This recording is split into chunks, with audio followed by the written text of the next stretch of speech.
secular trends towards slowing, but the inflation rate's also dropping because energy prices have been low. So it's clear that optimal macroeconomic policy, this is controversial, but I think it's true. Optimal macroeconomic policy should become more expansionary. Low G-Way's bond swap was moderately contractionary, so that killed it. But in other areas, the need to, the opportunity, maybe we should say, to move towards a more expansionary macro policy could also be harnessed in favor of reform. And so while we see this failure on the part of fiscal reforms, when we turn over to financial reforms, we find that this same need to adopt a somewhat more expansionary policy creates some opportunities. Because as the central bank pushes to drive down funding costs, it gives them a new kind of leeway. So here's a graph. This is the justification for having a PowerPoint, really, was to be able to show this graph. And what it shows on the top is the PBC set benchmark one-year lending rate. And at the bottom black line is the benchmark one-year deposit rate. So if we look over at the left-hand side, what we see is sort of the old system, right? A big gap, 300 basis points, that's 3 percentage points of interest. This sort of enforced gap that provides profit to the banks, which can take deposits at the low rate and lend at the high rate. Over the years, the PBC has liberalized the lending rate, so banks can lend at higher and different rates.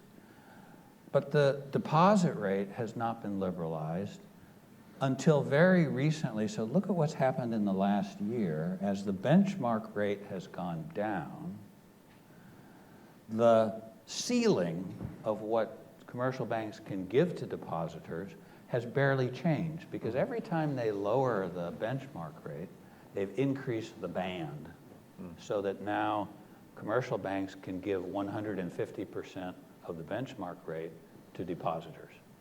Why does that matter? It matters for two reasons. One, the spread with the benchmark lending rate has decreased very substantially from 300 to 170 basis points. So there's less of a enforced profitability for banks, which is an enforced kind of taking from depositors. But even more important, as interest rates have fallen, the actual interest rates that the banks give to the depositors, which is shown there way over on the right in that red circle and black diamond, has now fallen below the ceiling for deposit interest rates. In other words, deposit interest rates are now deregulated in China. That's a big step forward. That's something the central bank has been trying to do for a decade, and now we finally start to see it as the macro policy shifts towards something more liberal. I won't go through this slide either. You can look at it for your reference later. The point is just these measures of liberalization of financial markets are being accompanied by a broad span of different liberalization measures in financial markets. Just for one major, for instance, the linkages now being established between the Shanghai stock market, the Hong Kong stock market, and now the Shenzhen stock market as well, mean that equity markets and these growing bond markets are starting to be linked up in terms of the way demand for funds influences asset pricing in these different markets. They've still got a long way to go, but these are major changes in the direction of creating a modern, integrated financial system that is now significantly open to world financial markets as well. So where does that leave us?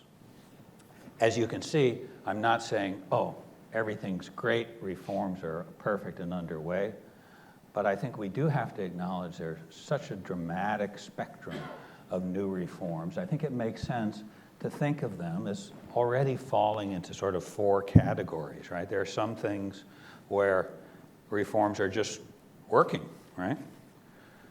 The deposit rate liberalization, true, it needs to be sustained when interest rate conditions change, but essentially, if the will is there, we're already there in terms of deposit rate liberalization has been achieved. There are a lot of other ways where changes are underway. Momentum has been established. We just need to sort of expect these things to continue, and then we should see changes. Reformulation is going to be a huge part of it. Local debt restructuring round 1 failed, but it's not going away. That's only $1 trillion out of 15, 16 trillion. You're going to see the next tranche will be handled in a different way, the next tranche in a different way. And I think my expectation would be that particular area, you'd see a process of reformulation that probably will ultimately succeed. And other things certainly are going to fail. For instance, I think the transformation of rural to urban land is something that so far has failed. SOE reform so far has failed, but it's going to be a mixed and complex picture. So my last word then, these changes won't necessarily produce our dream system of a market economy in China, especially maybe a fair market economy in terms of the way foreign businesses are treated. But they're already important enough that they're dramatically changing the way this system works, and they're making changes that will continue to be resonant over the next decade and decades as well. I'll stop there and turn it over to Thanks, Barry. Thank you. You can do it from there if you want. Up to you. Oh, okay. I'm gonna stand up because it lends me an air of greater authority. Thanks very much to CSIS for the opportunity to speak here. It's a great honor for me to be on the same platform as Professor Norton. I moved to China in 2007, and the one book on the Chinese economy which came with me in my suitcase was Barry Norton's book on the Chinese economy. It still has a prominent position on my bookshelf. Unlike my book on Chinese economic indicators, which I'm currently using to prop up a wobbly table. I'm Bloomberg's chief Asia economist. I'm part of a global team of economists at Bloomberg that started to produce systematic and detailed coverage of major economies. So I cover China, my team cover Japan, India, and other countries in Asia, and we have colleagues in Europe and the US doing a similar job. As I said, I've got a huge amount of respect for Professor Norton. That said, you guys didn't take a morning out of this beautiful sunny day to hear us agree with each other.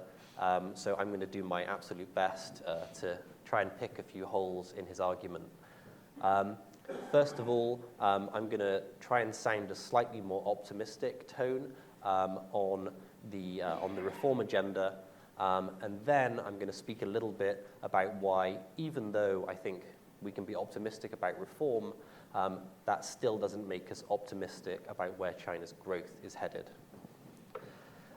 So first of all, Professor Norton mentioned the absence of a blueprint for reform and the continued role of discretion at the top of China's decision-making system as a problem. And I share that view. I think that is an issue, but I think it's also important to remember where we came from. If you go back in time to the Hu Jintao, Wen Jiabao administration, the concern was really about leaders who were too consensus-oriented, leaders who didn't have the willpower to take on vested interests and push through tough reforms. Well, if that was the problem, then under the Xi Jinping, Li Keqiang administration, I think we can all agree that it's been resolved. Now we have leaders who are tough, who are muscular, who are willing, demonstrably willing, to take on the vested interests and push through painful reforms. So, yes, there isn't an overall blueprint, but relative to where we were with consensus-orientated, leaders who couldn't take the difficult decisions, I think we're in a better position. Secondly, Professor Norton mentioned the absence of bottom-up initiative. I guess we sort of thinking back to the 1980s where land reform didn't come from Deng Xiaoping, it came from the sort of autonomous innovation of China's farmers. So I have a slightly different view on this based on what I see in innovative companies in China using technology to respond to the demands of consumers in a way which has a reforming impact on China's overall economy. So let me give you a couple of examples of what I mean by that. It's very hard to get a cab in Beijing. There aren't enough taxis. And the reason there aren't enough taxis is because the government regulates the fare for taxi drivers at a level which is unattractive. So people don't want to work in the industry. Now, that problem has started to get better. The problem has started to be solved. And it hasn't been solved by the government changing the regulation on taxi fares. It's been solved by companies like Didi Dache, which is kind of like a Chinese Uber, which has created an app which lives on people's smartphones and which they can use to summon a taxi and to incentivize the taxi driver by offering them a tip. So the government hasn't changed the regulations, but an innovative private sector company has taken advantages of changes in technology to take the system a step forward. That's one example, but you can also see perhaps more significant examples in areas like telecoms, where Tencent's Weixin application is changing the way people communicate, taking revenue away from the big Chinese state-owned telecom companies, making communication easier and cheaper for Chinese citizens, or in the banking sector, where money market funds like Alibaba's money market fund, are taking funds away from the banks.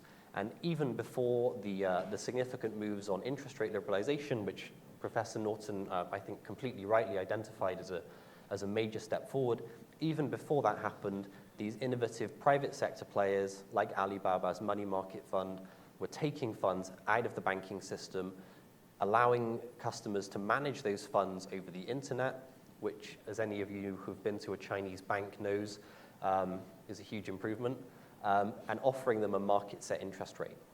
So on the question of whether reform is centralized or decentralized, yes, Beijing continues to call the shots on shifts in the regulation, but I think if you look at what's happening in the real economy, you do see these innovative private sector firms using technology to address consumer needs, and that having a significant impact on everything from taxis in Beijing to the way people communicate to the way people manage their finances.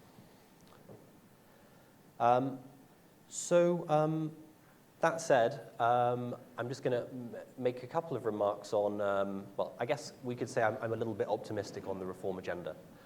But I'm also a little bit pessimistic